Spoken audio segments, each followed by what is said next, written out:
क्या हुआ जब 16,100 स्त्रियों ने रखा श्री राम से विवाह का प्रस्ताव। जी हाँ, जैसा कि हम सब जानते हैं कि भगवान विष्णु ने समय समय पर पापियों और दुष्टों का नाश करने के लिए बहुत सारे अवतार लिए हैं, जिनमें से सबसे प्रमुख अवतार राम और कृष्ण का था। इन अवतारों में भगवान काफी समय तक इस धरती पर रहे और धर्म की रक्षा की। श्री राम और कृष्ण की ऐसी बहुत सी रोचक कथाएं हैं जो अक्सर सुनने और पढ़ने में आती हैं, लेकिन आज की इस कड़ी में हम आपके लिए एक ऐसी दिलचस्प कथा लेकर आए हैं जिसका संबंध श्री राम और कृष्ण दोनों अवतार से है। जैसा कि भागवत पुराण में श्री कृष्ण का 16,100 राजकुमारियों के साथ विवाह का प्रसंग आता है, जिसके बारे में ज्यादातर लोग जानते हैं। साथ ही साथ हमने अपने चैनल पर भी इस प्रसंग को बहुत ही विस्तार से बताया है, जिसका लिंक हमने डिस्क्रिप्शन में दे रखा है। लेकिन ये 16,100 स्त्रियां कौन थी और आखिर क्यों इन सबको श्री कृष्ण ने अपनी पत्नी के रूप में अपनाया था, ये भी एक रहस्य है। आज की इस कड़ी में हम इसी रहस्य के बारे में जानेंगे। दोस्तों, मैं हूं अंश और आप देख रहे हैं नारद वाणी। आनंद रामायण के राज्य कांड के अनुसार एक समय की बात है। श्री राम अयोध्या के बगीचे में एक पेड़ के नीचे सो रहे थे। उस समय उनकी 10 दासियां और पहरेदार सभी वहीं पास हो रहे एक कीर्तन में चले गए थे और उसी समय मौका पाकर अयोध्या नगर की 100 स्त्रियां अनेक तरह के आभूषणों के साथ सज धज कर उनके पास आ पहुंची।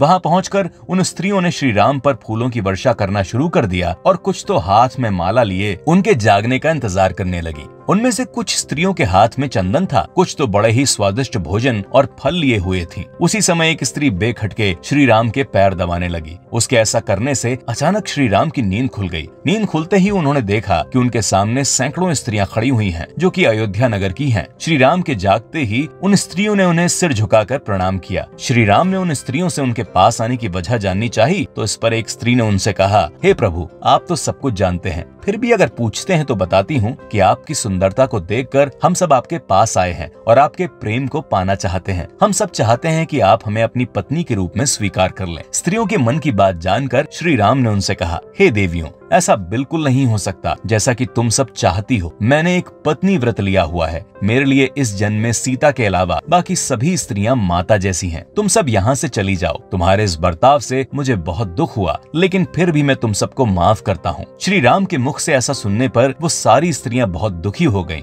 उनकी इस परिस्थिति को देखकर श्री राम को उन पर दया आ गई और उन्होंने कहा, हे नारियों, अगर मैं तुम सबकी इच्छा पूरी करूंगा तो मैं पाप का भागी बनूंगा। इसीलिए मैं जो कह रहा हूँ वो सुनो। मैं अपना अगला अवतार कृष्ण रूप में द्वापर युग में लूंगा। उस समय तुम सबका जन्म अलग अलग राज्यों में होगा और उस समय भौमासुर नाम का एक बहुत भयानक असुर भी होगा जो तुम सबका हरण कर लेगा। सही समय आने पर मैं भौमासुर का वध करके तुम सबको वहाँ से द्वारका ले जाऊंगा और वहीं तुम्हारे साथ विवाह करूंगा। ये तुम सबको मेरा वरदान है। श्री राम से ऐसा वरदान पाकर वो स्त्रियां बहुत खुश हुईं और अपने अपने घरों को चली गईं। तो ये थी 16,100 स्त्रियों में से 100 स्त्रियों को वरदान देने का रहस्य। अब हम जानेंगे कि किस तरह भगवान श्री राम ने बाकी बची 16,000 स्त्रियों को भी अपने कृष्ण अवतार में विवाह करने का वरदान दिया। तो कहानी कुछ इस तरह से है कि माता सीता की इच्छा को ध्यान में रखते हुए एक बार श्री राम पत्नी सीता और भाइयों के साथ हाथी, घोड़े और सेना को भी साथ में लेकर जंगल में घूमने निकले। उस समय उनके साथ शिकार करने वाले भीलों का एक बहुत बड़ा दल था। इस तरह से श्री राम के साथ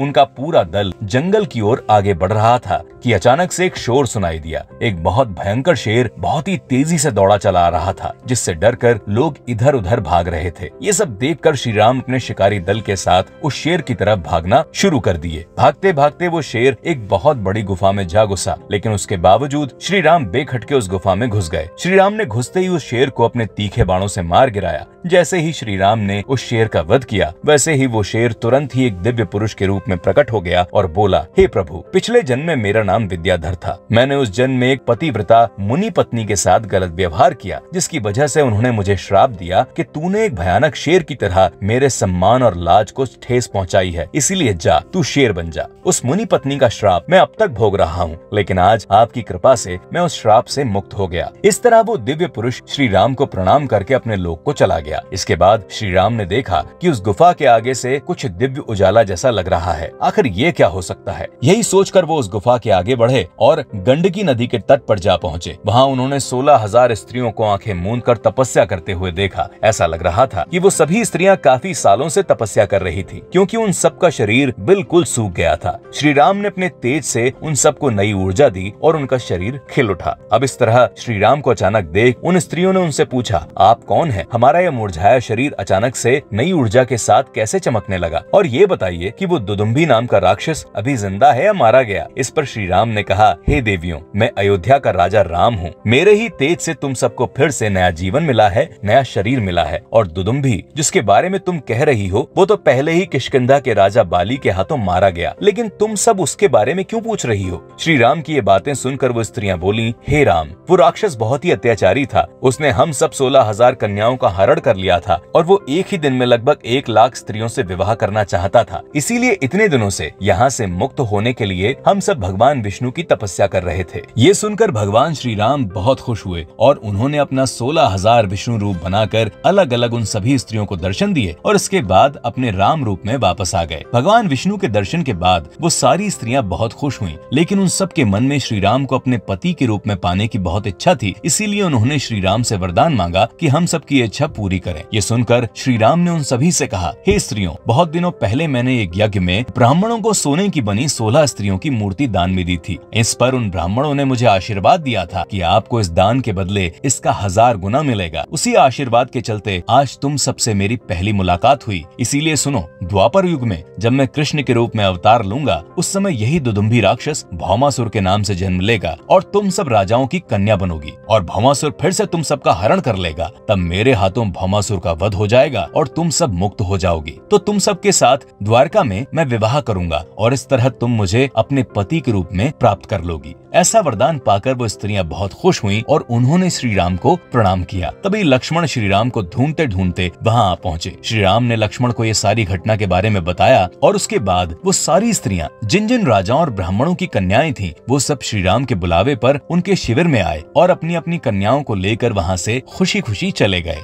तो ऐसा था वरदानी रहस्य इन 16,100 राजकुमारियों के साथ श्री कृष्ण के विवाह का। इसके बाद कैसे श्री कृष्ण ने भौमासुर का वध करके इन राजकुमारियों के साथ विवाह किया, ये कथा आप हमारी पिछली कड़ी में देख चुके हैं। ऐसी ही और रोचक और रहस्यमयी कथाओं को जानने के लिए आज ही सब्सक्राइब करें नारद वाणी। नमस्कार। पुण्य कथा सिया राम की सुनाने, गाथा महाभारत के महासंग्राम की गाने, अनेकों पावन पौराणिक कथाओं का लेके उपहार नारद टीवी आ रहा है आपके द्वार। नारद टीवी प्रस्तुत करता है नारद वाणी, सनातन धर्म की अनेकों अद्भुत गाथाओं और जानकारियों से भरपूर अनूठा मंच। तो अभी सब्सक्राइब करें नारद वाणी यूट्यूब चैनल को।